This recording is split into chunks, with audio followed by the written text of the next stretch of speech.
You did that, but now I'm starting, okay? You want me to read again? Yeah, could you read Yeah, it will you again? read it again? That would be a good way. I'd love a copy of that, Judith. I wouldn't mind it. Okay, I can do that.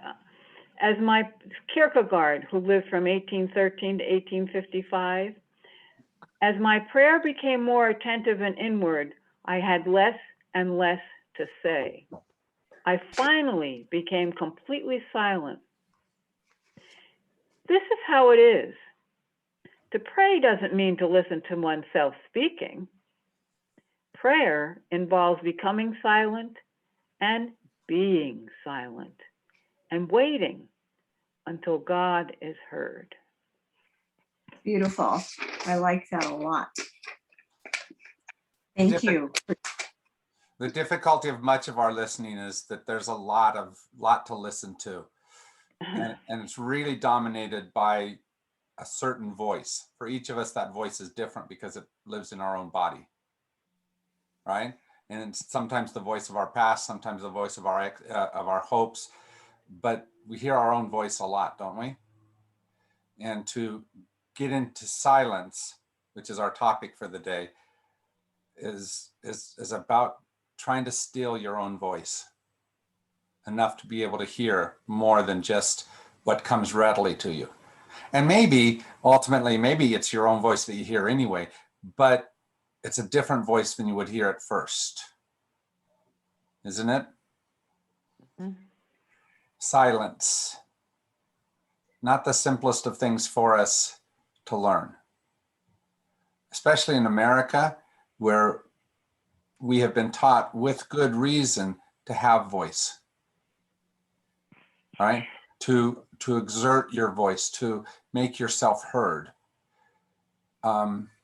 Because sometimes our voices are silenced in the world around us, and we need to assert those voices. But if I'm always busy listening to my own voice, and believe me, this is kind of tough for somebody who gets paid to speak. No kidding. If I only listen to my own voice, it's hard for me to really hear. And silence is where that bigger voice comes from. You know, Julia Cameron writes on page 170, the listening path requires attention, and nothing sharpens our attention like silence. That's a good quote. We set aside velocity in favor of attention. And I wanted to share what Judy Robinson sent me today. This is from Anne Morphy. Is this a good time to read it, Jim? Absolutely. Okay. And it's called The Great Silence. Our life in this world is a wheel that is forever revolving. Nothing in creation is stagnant. Yet, at the center of all this activity, in the hub of all that is, lies silence. Silence, the still, vast, eternal void, is filled with unmanifest creative potential. Let this stillness be the source of all your action, all your wisdom, power, and compassion. Drop quietly into this silence. Here lies the seed of your becoming. Our destiny quickens and unfolds in service to and as an expression of the great silence. That's a nice one, isn't it? Yeah. And Morphy.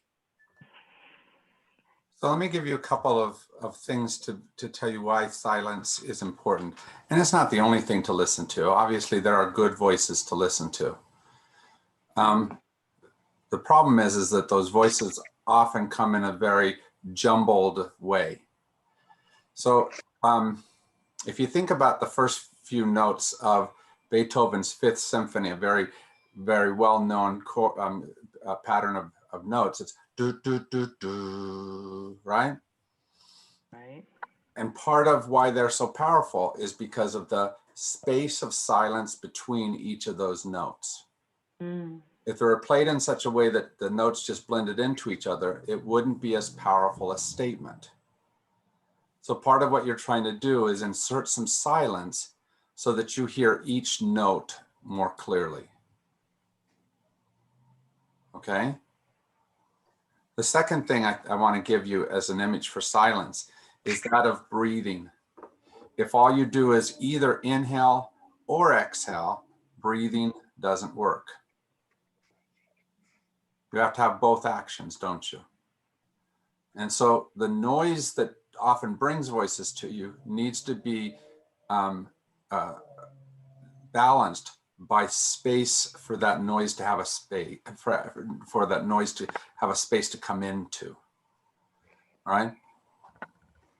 So that silence gives that space for you to bring in the noise. And the silence is a way to be able to process that. As you weed through all the things that want your attention, set it aside for a while, and maybe hear a voice that's different than what you've heard before.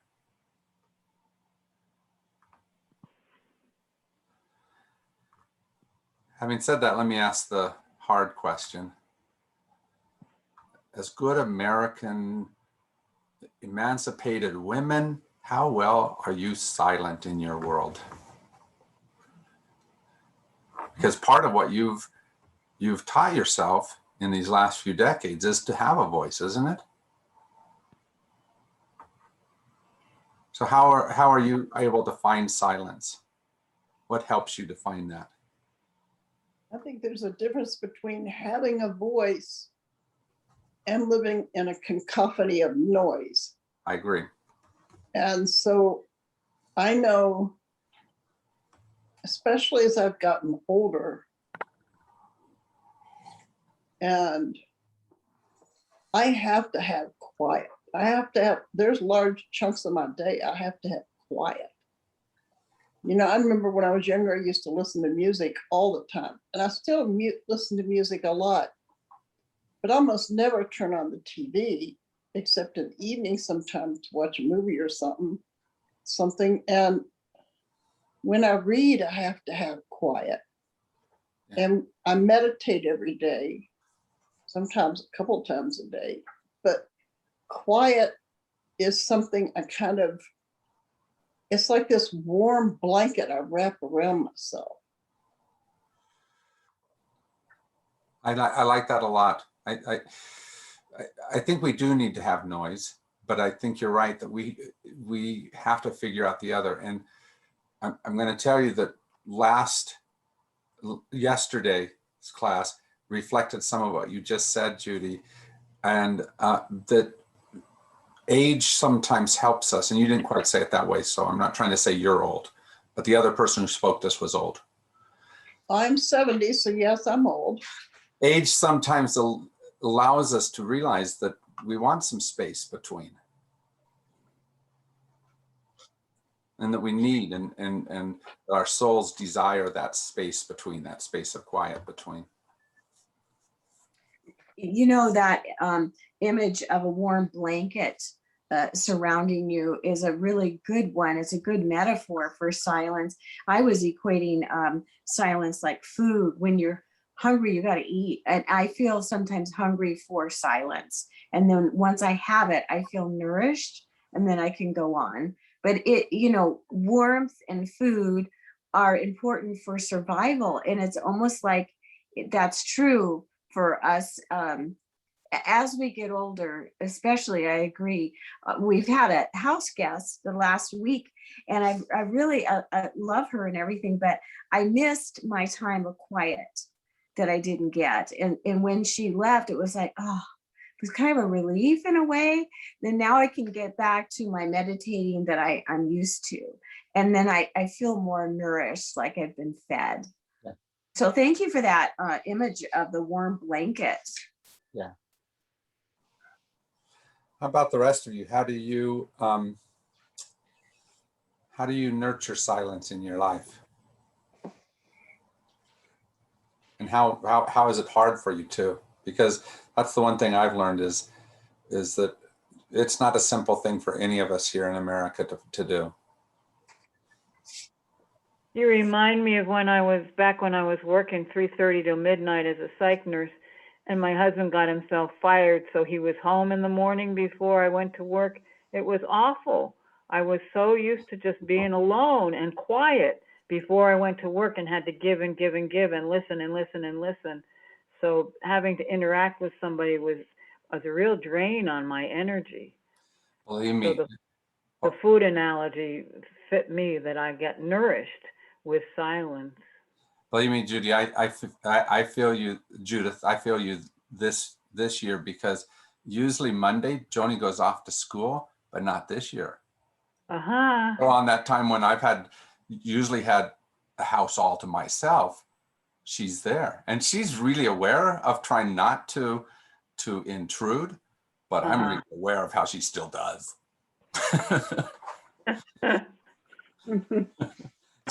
And it really isn't her fault. She's not meaning to at all.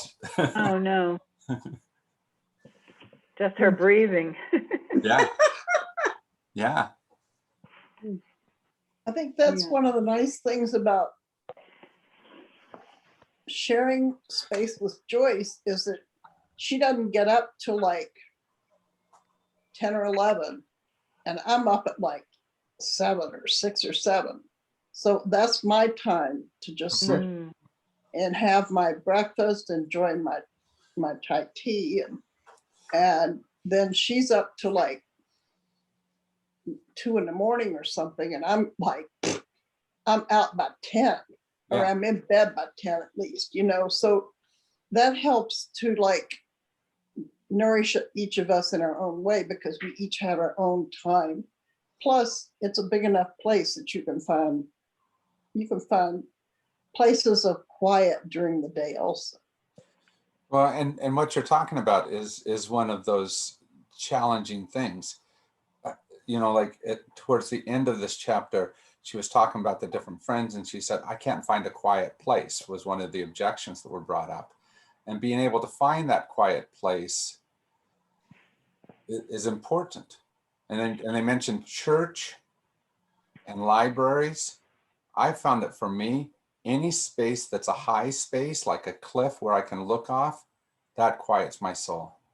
Because I can't do anything about the stuff out in front of me. I just have to accept that it's what it is, right? It's that cliff makes it so that it's inaccessible, so unmanipulative. I can't manipulate it, and so it quiets my soul.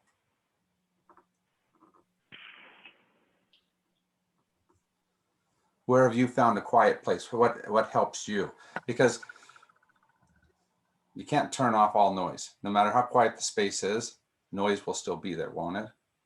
But how do you at least step into a quieter space? Where do you find that space for you? Right up against a tree, Mm. hugging my trees. It seems to be still and quiet right up close to the trees. Judith, is that because of the solidity of the tree, or what is it Yes. that makes it quiet for you? Well, that's part of it. Their deep roots. Uh-huh. Okay. And people, I don't know, other people seem to stay away from them. Uh-huh. Well, and that's part of what you have to realize, is that what may be a quiet place for you isn't for everyone. Like, we have a friend of ours who hates the beach because she says the water never stops.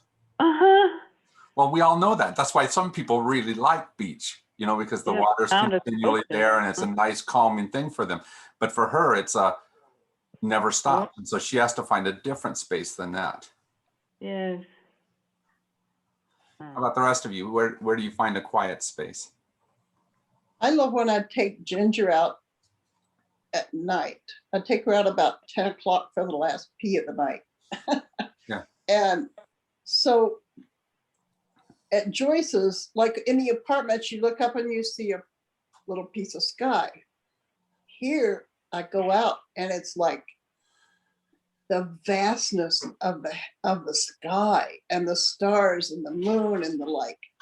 It's just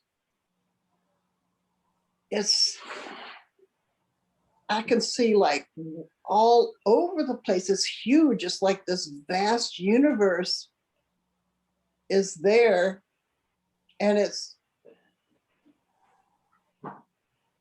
like just, it's a very, very special time, for me.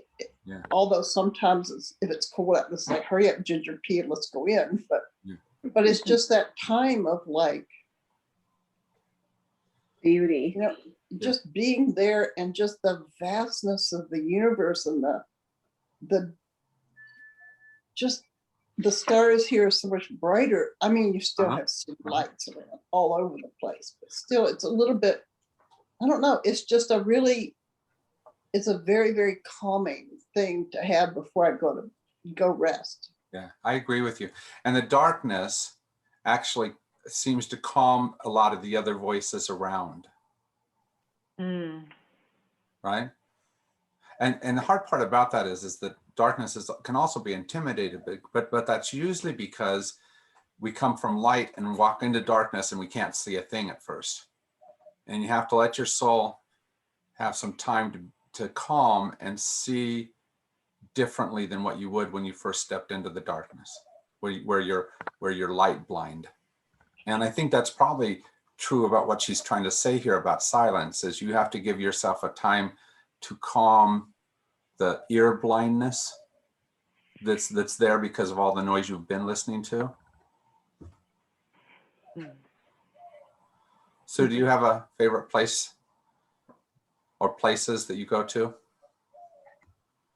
I do. One of my favorite places is in our backyard. 3 or 4 years ago, I asked Ted to build me what I call my sunset bench, and it faces the west so that I can sit out there and watch the sunset. Also have the view of the Catalinas. So that's one of my quiet spaces. And I had another space. Just our patio is good, but I find that we have to be intentional. I have to be intentional about having that silent, quiet time. Yeah. Otherwise, it doesn't happen. Well, the good news is that these days, because you don't have, you can still have those quiet places even though you're far from them too, right? You can carry them with you on your phone. If you're ever in a meeting with me, and I happen to look at my phone, I might be playing a game, but I might also be in the midst of all the voices around me. I might be going to what I call my happy place, and it's a valley in the center of West Maui in Hawaii, and it's called the Aiao Valley, and it's just one of the most peaceful spaces. I love to just sit there. It calms my soul, and so sometimes in the midst of those hectic meetings, I'll just look at my phone and bring up that image of the valley and just let it relax me. And so sometimes those spaces that you would like to go to, you can carry with you to some degree. So Jim, Yes. I know another place that's your happy place and where you relax. Yes. And it's on a train in Peru, because when we were there, that was the one time I saw you sleeping. You were so probably exhausted from all the work you've been doing. But, there's that rhythm of a train that kind of puts you to sleep too. And if you're lucky and whether it's a train or a plane, I love, like you, to get high up. It's pretty hard to get any higher than an airplane, but I like to be on an airplane. I've always loved to fly, especially if I don't have a talkative person next to me, because then I can look out the window, and like Sue was saying about looking at the sky, and what Judy was saying about looking at the sky, you really can see the sky when you're in a plane in a different way, and you realize the vastness of it. And again, it's that hum of the engines of the plane. And so I've always enjoyed that. And I started poems on a plane, and I have a collection of poems of different trips. And then not every trip, but occasionally now I'll intentionally try to think about what those quiet times bring to my imagination, and just what do I see out the window, but the people around me, as you get up to go to the bathroom and there's all these strangers in the middle of the night and everybody's like snoring and it's dark. It's like, wow, all these people are just humans like I am. And who are they? I don't know. But we're connected by the silence and being in this capsule of a plane in the middle of the sky, which is kind of interesting. Well, and part of what you're saying there is obviously a plane is not silent, right? The engines are continually rumbling, and if you were sitting outside of that, you would say a plane is anything but silent. But in the space of all of that turbulence, in a lot of ways, you can find that space of quiet, can't you? Because in some ways that tube gives you a space of quiet in the midst of the turbulence. And that's part of what we're talking about, isn't it? Mm-hmm. And sometimes it feels just as thin and like it doesn't have much substance to it as what a plane sometimes is. If we think about planes and how fragile they are in the midst of all of the stuff, silence is sometimes like that, and you just have to give yourself that space of knowing that it's not going to last forever, but you give yourself that space, right? And you have to find yourself a safe space, because at one point she talked about our terror of nothingness. And I'm going to tell you that if I was outside that plane, in that same place where the plane was at, I'd be terrified, right? Like You'd Twilight also Zone. be dead. Yeah, you'd Or, really or soon dead, however long it took to drop from there, right? And so we do have some terror of that space, but we have to say, but this space is what keeps me alive in the midst of. And that's how we have to view silence too. The silence can keep us alive in the midst of. Silence can give us vision in the midst of. Right? What about guidance? She talks about listening to the guidance during silence. Do you all do that? Do you ask for guidance during those times, or do you just wait and listen to see what comes up?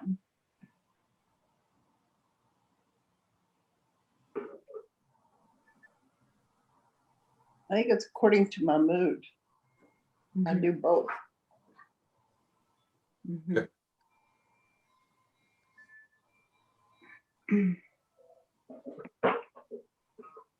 It becomes a type of prayer, a time of thanksgiving, and also a time of asking for guidance. I think what you said right at the beginning, though, is really important. Prayer, we turn too much into the saying of things. Mm-hmm. And this is the prayer that is the opposite. Right? And not that we don't speak some things in there to start the discussion, but silence, much of it is that space where we try to hear things. And is there a voice that's speaking in some way or another? And how we start it with those words that we started with, that can focus our attention towards something. But be careful that you're not too much trying to direct it so you only hear what you wanted to hear anyway. Well, step 11 says praying only for knowledge of God's will for us. Yeah, yeah. The last thing you want to do if you're truly trying to listen beyond yourself is give only your answers to the space, right? Somebody said, I treat God like a celestial bellhop. We do that a lot, don't we? That's funny. I thought it was funny. That's why I repeated it. Yeah, I like it. The hard part is that, okay, have I told you that what my hardest prayer is always to pray? Have I ever told you? What? No. It's the prayer that everyone hears me pray. Like in the middle of service, when I'm standing up in front of 100, 200 people, and I'm trying to say, God, we come to pray to you, right? That corporate prayer that we do. And just the audacity of me trying to speak all of our hearts Oh, is very challenging for me because it doesn't feel like real prayer. And so I like people like Ed is really good at this, where at the beginning of his prayers, he'll leave a space of silence. And Mary Clain will do the same thing when she prays, is she leaves a space of silence. The hard part is when I first started as a pastor, I would do that, and I would stand there and quietly count to myself however many seconds I was waiting, and people would come up and they would say, and I didn't think it was very long, maybe 10 seconds, but they would say, wow, that was a long time, Jim. Because silence together is intimidating. Can be awkward. It can be awkward. And usually in conversations, we've done things that fill up that silence, don't we? And in this kind of prayer, you have to be this kind of listening, you have to be very careful not to just fill it up.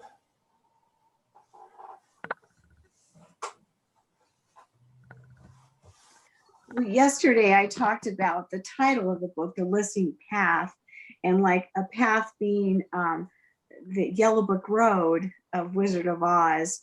She encounters obstacles and she encounters help.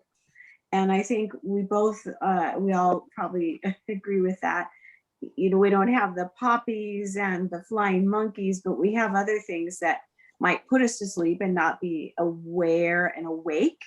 And then we have other people that can be attacking us, like the flying monkeys. And a side note, if any of you get a chance to see American Experience PBS about L. Frank Baum, who wrote Wizard of Oz, absolutely fantastic. I saw it last night, and okay, just have to tell you that. It's very good. Nice. Yeah. Thanks. I love PBS. Me too. Yeah.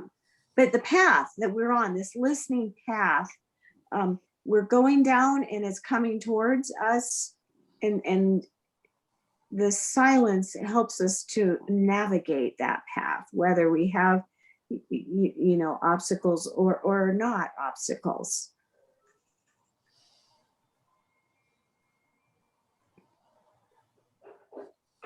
I want to reflect just a little bit on Dorothy.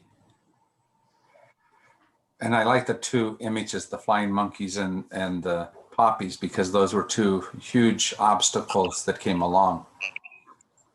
And the poppies didn't strike everyone, right? If you remember the story, it was the human beings, or no, excuse me, the flesh and blood people who got affected by that. The ones that were not that, the scarecrow, they were the ones he was the one who was able to help rescue them from that place, right? And that's what you have to do, is in every moment, you're not the answer to the problem. It might be somebody else. And part of what you do in silence is not listen for your answer, which you may not be the answer. Who else might have the answer for you? What's the bigger story that might be out there? When the flying monkeys come, it was a different set of answers, different set of things they had to look for, right? Scarecrow was torn completely apart. Mm-hmm. He was impotent in that place. Mm-hmm. So part of what you're doing in silence is saying, what different answer is there?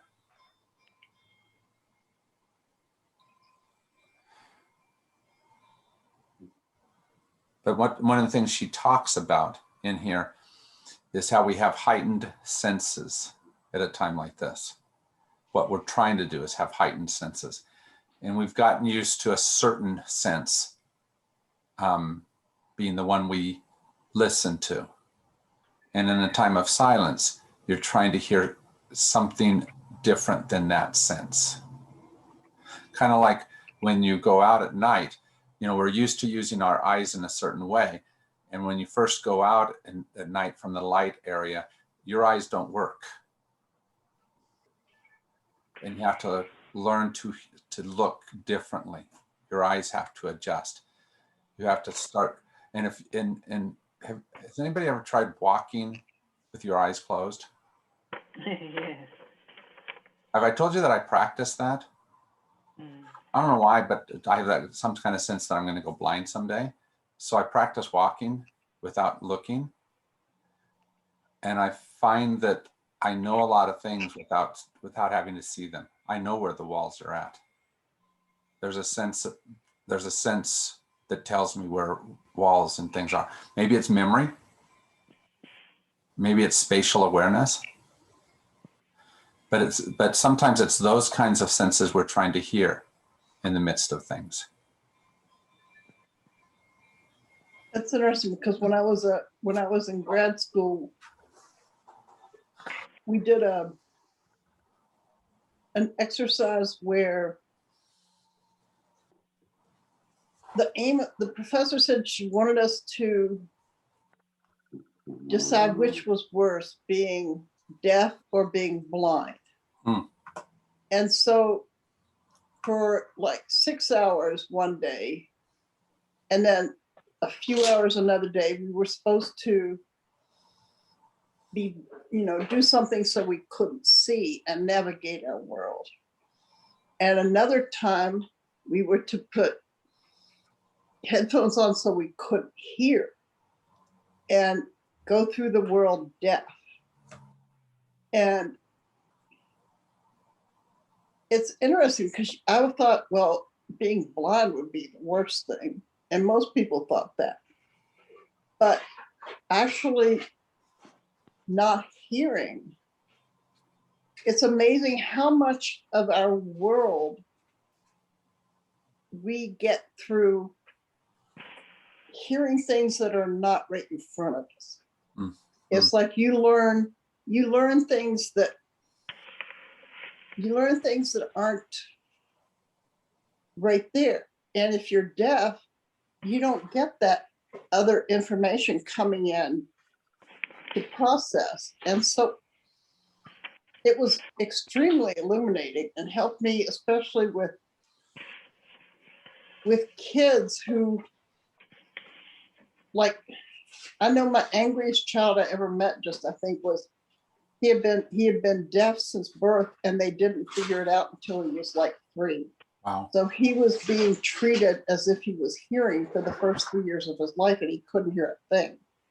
And, it's like, you're punished, you're like, pay attention and all these things, negative consequences from not hearing.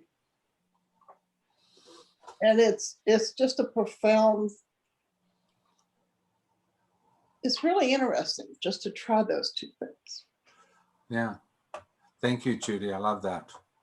And Helen Keller would agree with you, Judy. She thought that being deaf was worse than being blind for the same reasons you just expressed. And Well, she was both. And this year, we've heard stories of what it's like to not be able to taste because of COVID and how that takes away that sense. And, we kind of sometimes think of that as of a more minor sense, or not being able to smell. But the people who this year don't have those senses go, wow, I kind of need those.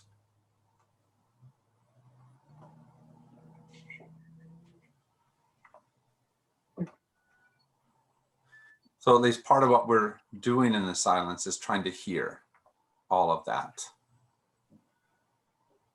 And it could be something like, because you haven't given yourself anything to hear, that you start smelling the flowers around you.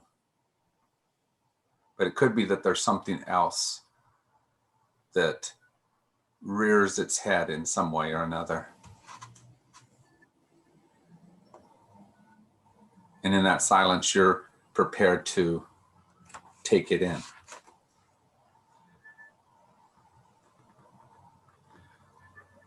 The difficulty of silence, of course, is whatever it is that whatever voices we can't easily stop.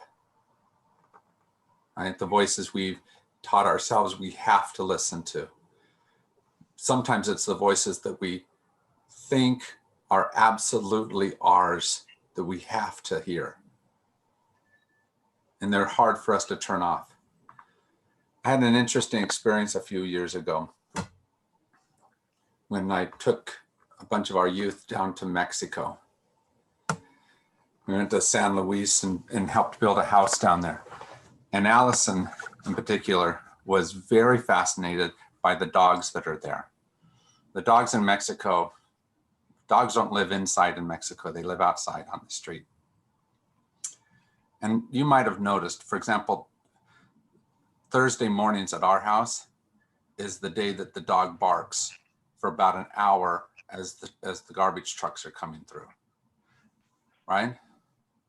Just barks and barks and barks at those trucks.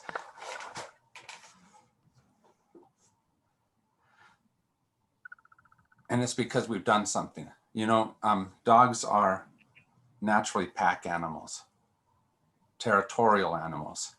And when we hide them behind walls, they naturally start protecting those walls. So Allison was amazed by these dogs that were sitting there, people walking by them all the time, and they weren't barking. You know why? Because they weren't having to protect their territory. And our dogs don't know that they don't have to protect that territory. Or, for example, with Nubis, that he's not going to protect the territory from a garbage truck. The garbage truck's going to beat him every time, right?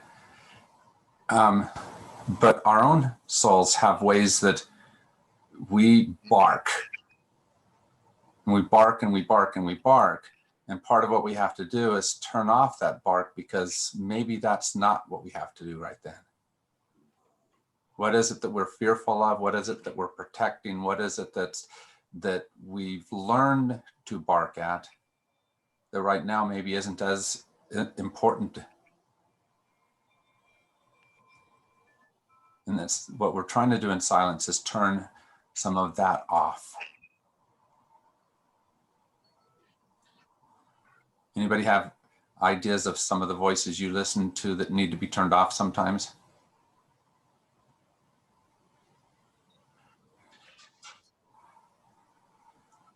For all of us, it's different. I think for me, it was this move.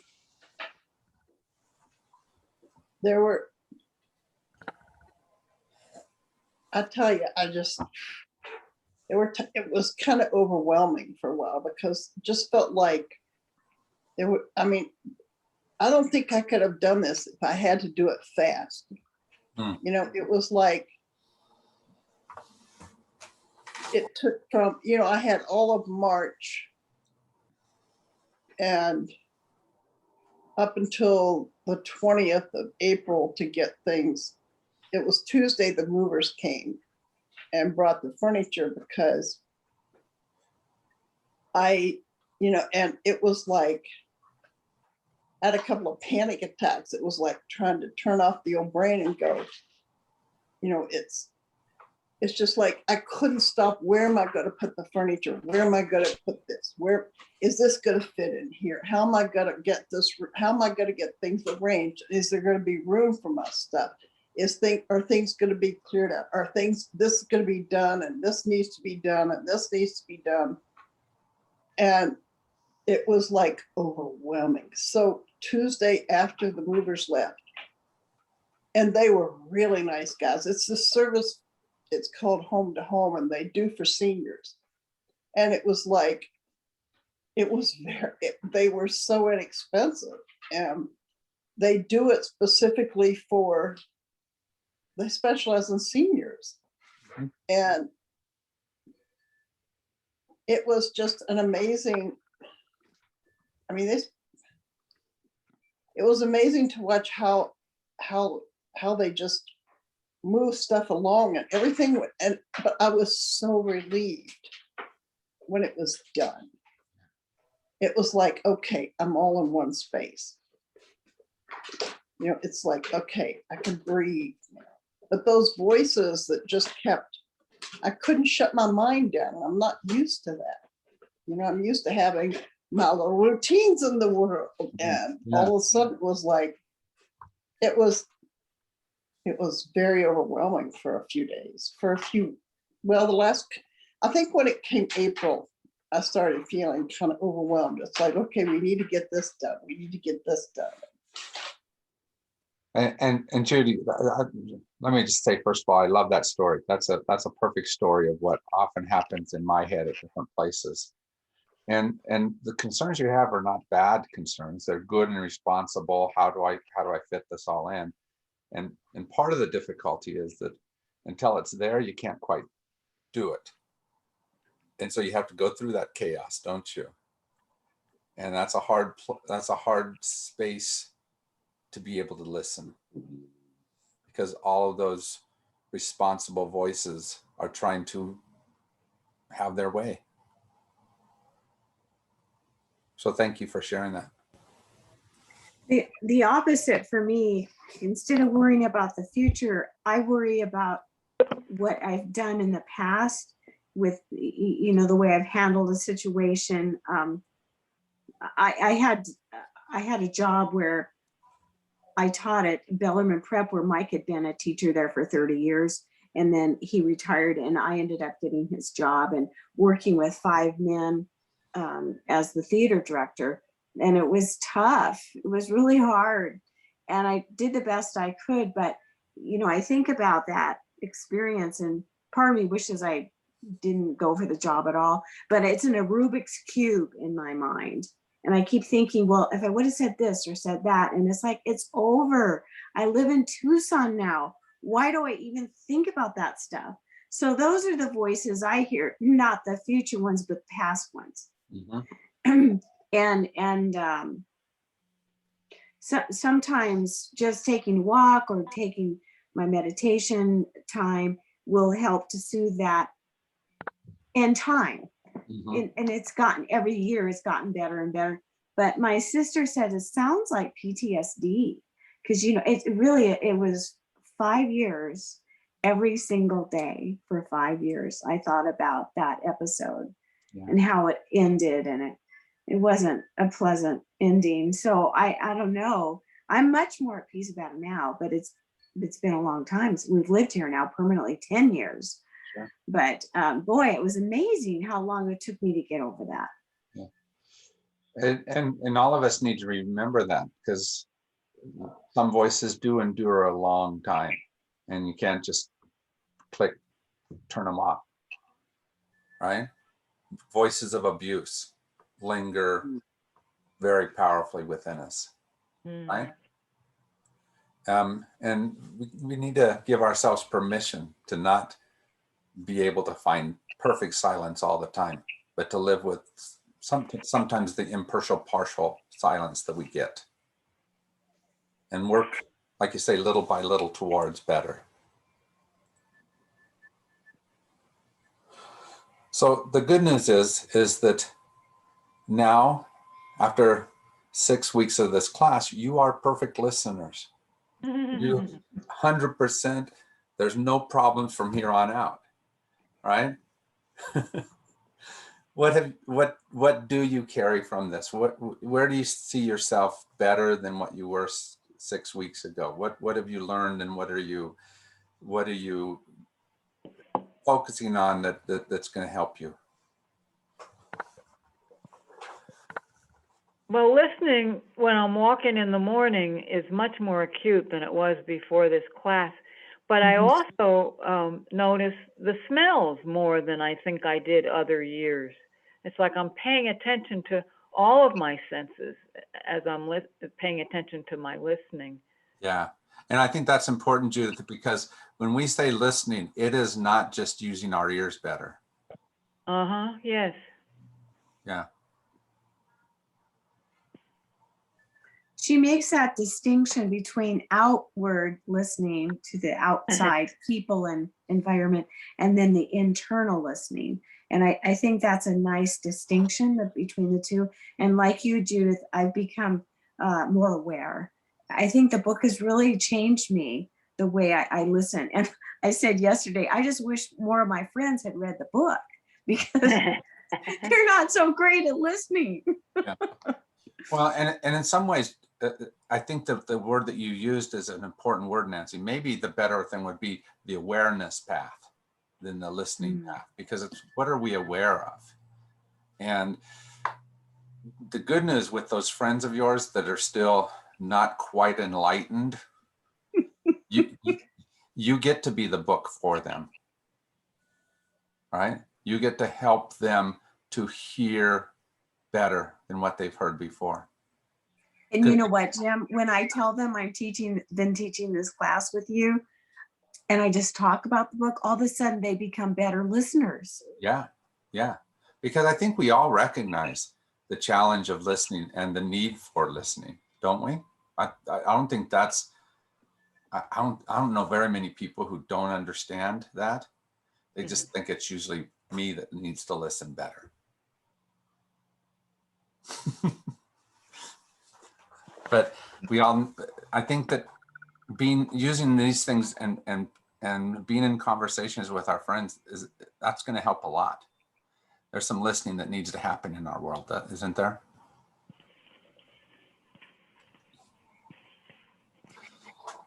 How about Sue? How about you?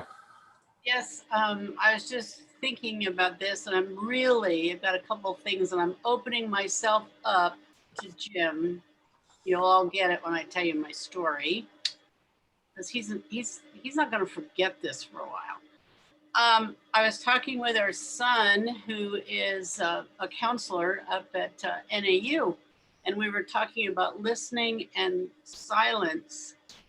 And he said, I did really well in my classes, Mom, when I had to listen to somebody talking, when they were role playing. And he said, I think I did this because you would say, stop and listen to me.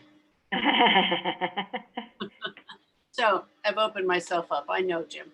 But I want to just say that in the book Jim talked about 2 or 3 weeks ago, the rhythm of prayer. Mm-hmm. There's a wonderful short exercise. Yes, short exercise in there. And I love it because you breathe in, inhale, exhale, and call in the divine, whatever your word for the divine is. And she listed many. Breathe in and out again and ask the divine what you're supposed to hear. And then sit in silence for as long as you can. And I think she recommended at least 3 to 5 minutes. But ever since I've read that, I've thought about that, and that played into today's lesson so nicely. And I also want to say that I took this class because of Stephen Ministry, and one of our key elements in Stephen Ministry is the Stephen Minister is to listen. So I have to say that this class gave me some insight that I can share with some of our students. So I'm also one that in the citywide training, I do the session on listening. So part of this, I guess, is for my own betterment, and it was great. And I, like all the rest of you, just become more aware of our surroundings. Birds used to bother me because they make so much noise.